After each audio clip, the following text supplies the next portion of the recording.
Eu já conversei com muitos brasileiros que acreditam que o português é a língua mais difícil do mundo de se aprender e que é a língua com as regras mais complicadas. Mas isso não é verdade, por dois motivos. O primeiro, não existe uma língua que seja mais difícil de se aprender, já que a dificuldade do aprendizado de uma língua depende em grande medida da pessoa que está aprendendo. Todos nós aprendemos uma primeira língua quando ainda somos bebês. No mundo todo, as pessoas aprendem a falar e a escrever com mais ou menos a mesma idade. A complexidade da língua nativa não faz diferença no aprendizado da criança. No entanto, quando chegamos à adolescência, o nosso cérebro passa por transformações fisiológicas e a gente não consegue mais aprender da mesma forma que aprendíamos na infância. A partir daí, toda língua que for aprendida vai ser aprendida tendo a primeira língua, a língua materna, como referência. Assim sendo, a dificuldade ou a facilidade vai depender do quão próxima a língua que você quer aprender é da sua língua nativa. Uma língua com regras muito simples vai ser muito difícil de aprender se ela for muito diferente da sua língua nativa. E uma língua com regras muito complexas vai ser muito fácil de aprender se ela for parecida com as regras da sua língua nativa. Por exemplo, chinês e dinamarquês são duas línguas com poucas regras e regras bastante regulares na formação de suas frases, enquanto que o espanhol e o francês são línguas com regras bem mais complexas na formação de frases e na conjugação de verbos, e regras que também são mais irregulares.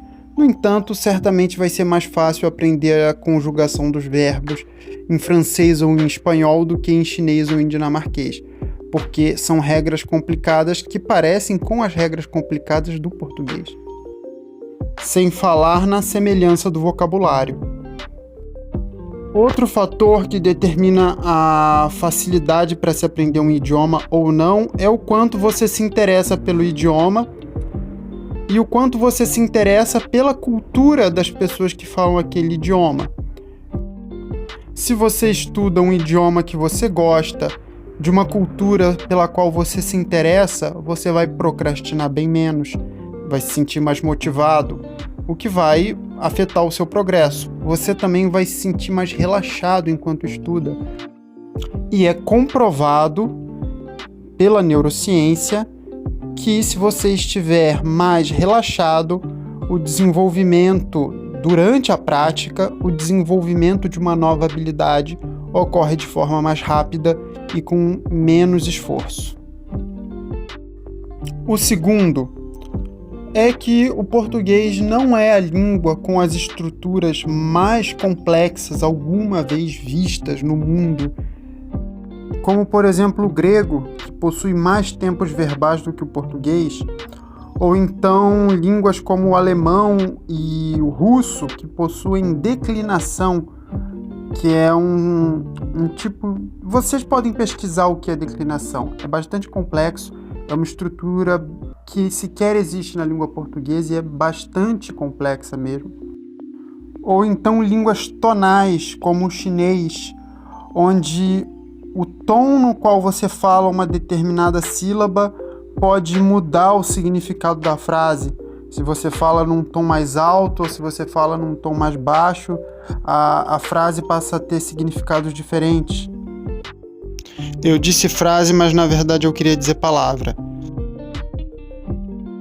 Existem línguas com uma fonética mais complicada que a do português, com um número maior de sons, ou então com combinações de sons muito difíceis de serem articuladas, fisicamente mesmo, muito difíceis de serem reproduzidas pelo aparelho vocal, como, por exemplo, combinações de consoantes muito exóticas que ocorrem em muitas línguas, inclusive em línguas da Europa, mas também em línguas de outras partes do mundo. Ou seja, a complexidade das estruturas de uma língua não são o principal fator para determinar a dificuldade do aprendizado. Mas ainda que fossem, o português não é a língua que tem, em todos os aspectos, as estruturas mais complexas possíveis e imagináveis. Por isso, não é possível afirmar que o português é a língua mais difícil do mundo de se aprender, até porque não existe uma língua que seja a língua mais difícil do mundo, já que a dificuldade ou facilidade de aprender um idioma vai depender muito da relação que você tem com aquele idioma. No entanto, isso não é um desmerecimento da língua portuguesa. A língua portuguesa é uma língua muito bonita, muito diversa, muito eficiente. Ser muito complicado não é uma qualidade, honestamente. E é uma língua com uma história fantástica, porque ela é basicamente latim. Ela é uma forma de latim modernizado. E saber que nós falamos uma língua que de alguma forma está ligada a um dos maiores impérios da história da humanidade é algo que eu acho muito fascinante. Por hoje é só, eu vou ficando por aqui. Eu pretendo fazer mais vídeos em breve. O meu plano é fazer pelo menos um vídeo a cada 3 dias. Infelizmente, eu tenho tido alguns contratempos que têm me impedido de manter esse ritmo. No entanto, eu acho que agora vai dar para mim fazer isso. Esse ainda é meu objetivo. Então, se tudo der certo, é um vídeo a cada 3 dias, pelo menos. É isso aí. Voltem para mais vídeos nesse canal que fala sobre todo tipo de assunto. A ideia do canal é basicamente falar sobre o assunto que eu quiser falar naquele momento e que eu achar que vale a pena, que vai ser relevante para alguém. Então vai ter vídeos sobre assuntos diversos. Até a próxima. Deixe um gostei se você gostou do vídeo, né? Deixe um like e se inscreva no canal, porque isso convence o algoritmo do YouTube a divulgar os meus vídeos. Então, muito obrigado se assistiu até aqui e tchau.